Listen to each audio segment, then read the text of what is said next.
সম্মানিত উপস্থিতি, আজকের খুতবার আলোচ্য বিষয় মৃত্যু, মত বা মরণ।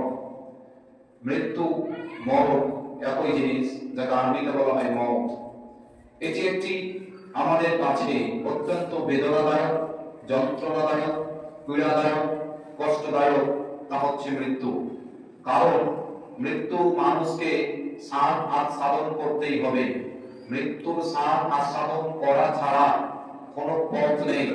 একদিনের খাবার আরেকদিন পরে খাবে, চলে যাবে। আজকের পয়সা কালকে খরচ করবে, চলে যাবে।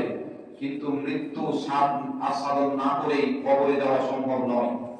মানুষের জন্য দুটি স্থান রয়েছে, দুটি জগৎ রয়েছে। তার একটি জগতের নাম হলো দুনিয়া, আর একটি জগতের নাম হলো আখিরাতের জগৎ, যার মধ্যে আমরা এখন বর্তমানে যারা জীবিত আছি দুনিয়া নামক জগতে অবস্থান করছি।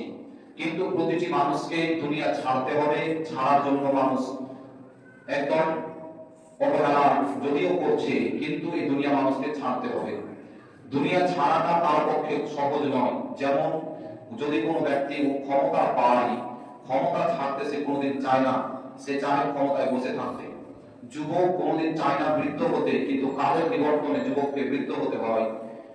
সময়ের বিবর্তনে মানুষকে ক্ষমতা ছাড়তে হয়। ঠিক তেমনই সময়ের ব্যবধানে আমাদেরকে দুনিয়া ছাড়তে হবে। দুনিয়া ছাড়তে হবে এই কথাটা কখনো ভোলা যাবে না, ভুলে গেলে চলবে না, নচেত নিজের একটা বড় লোকসান, একটা ক্ষতি অপেক্ষা করছে। মৃত্যুকে স্মরণ করাটা আমাদের অত্যন্ত জরুরি একটি কাজ, একটি বিষয়। মৃত্যু যদি আমরা স্মরণ করে চলতে পারি, যতগুলি আমাদের লাভ হতে পারে তার অন্যতম লাভ হচ্ছে আমাদের পাপ কম হবে। আমরা যদি মরণকে স্মরণ করি তাহলে আমাদের পাপ কম হবে, পাপ থেকে বাঁচা যাবে। নাম্বার 1 পয়েন্ট, পাপ থেকে বাঁচলে মানুষ নেকি করার রাস্তা পায়।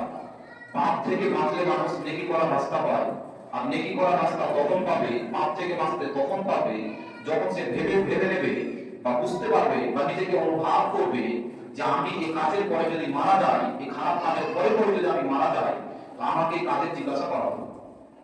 এই যে মরণ, মরণ এমন একটি বিষয় যা মানুষের আনন্দকে, মানুষের আহ্লাদ, মানুষের চাহিদাকে ছোট করে দেয়, মানুষের আমোদকে নষ্ট করে দেয়, উল্লাস নষ্ট করে দেয়। যারা উল্লাস করে, যারা বিয়ের কথা শুনলে মাটি তার পা পড়ে না, মাটি তার পা চলে না, যারা বিয়ের কথা শুনলে সারা রাত ধরে যারা বক্স বাজায়, মদ্যপান করে, গান বাজনায় মেতে থাকে, ওদের জিজ্ঞাসা করবে মরণকে স্মরণ করে না, ফলে পাপ করছে। যদি ভাবতো যে আমি মারা যাবো, এতগুলি মানুষকে আমরা কষ্ট দিচ্ছি, রাত্রিবেলা ঘুমোতে অসুবিধা হচ্ছে এবং এদের প্রত্যেকের শাস্তি আমার উপরে অর্পণ করা হবে, তাহলে সে ব্যক্তি এরকম কাজ করতো না। সম্মানিত উপস্থিতি, আল্লাহ রাসূল সাল্লাল্লাহু আলাইহি ওয়াসাল্লাম বলছেন যে তোমরা এমন একটা বিষয়কে সবচেয়ে বেশি স্মরণ করো যা তোমাদের আনন্দকে নষ্ট করে দিতে পারে, তার নাম হলো আল মউত, মৃত্যু। এই মৃত্যুর কথা শুনলে আজকে আমাদের মনে কষ্ট হয় না? কত মানুষকে নিজের হাতে মাটি দিয়ে এলাম, কত মানুষকে নিজের হাতে নিজে জানাজা পড়ালাম, কত মানুষকে কাফনালাম, কত মানুষের হাতকে কাঁধের উপরে নিলাম। চোখের সামনেই তো দেখলাম সবাই দুনিয়া ছেড়ে চলে মাটির অতল গভীরে চলে গেল, কবরে চলে গেল।